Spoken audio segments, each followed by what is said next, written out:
আজকে আমরা বানাবো সবজি দিয়ে মুগের পুলি। পুর বানানোর জন্য মশলাটা প্রথমে শুকনো খোলায় ভেজে নেব। প্রথমে কড়াইতে তেল দিয়ে তেল গরম হয়ে গেলে জিরে ফোড়ন দিয়ে আমি কেটে রাখা সবজিগুলো দিয়ে দেব। এখানে আমি সবজির জন্য নিয়েছি আলু, ফুলকপি, গাজর আর বিনস।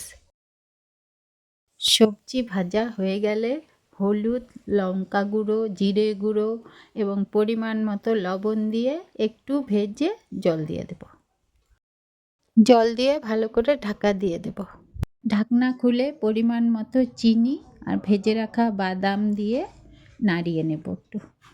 এরপর নামানোর আগে ধনেপাতা কুচি আর ভেজে রাখা মশলাটা দিয়ে নামিয়ে নিলেই পুর তৈরি।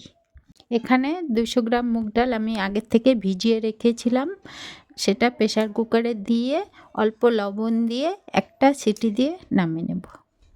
সিদ্ধ হয়ে গেলে প্রেসার কুকার খুলে 1 বাটি চালের গুঁড়ো দিয়ে ডোটাকে বানিয়ে নেব। ডোটা তৈরি হয়ে গেলে নামিয়ে ঠান্ডা করে নেব। হাতে ঘি নিয়ে ডোটাকে নরম করে মেখে নেব। লেচি কেটে বাটির মতো শেপ দিয়ে বানিয়ে রাখা সবজি ভরে পুলির আকার দিলেই তৈরি আমাদের মুগের পুলি। এভাবেই আমি সবগুলো বানিয়ে নিয়েছি।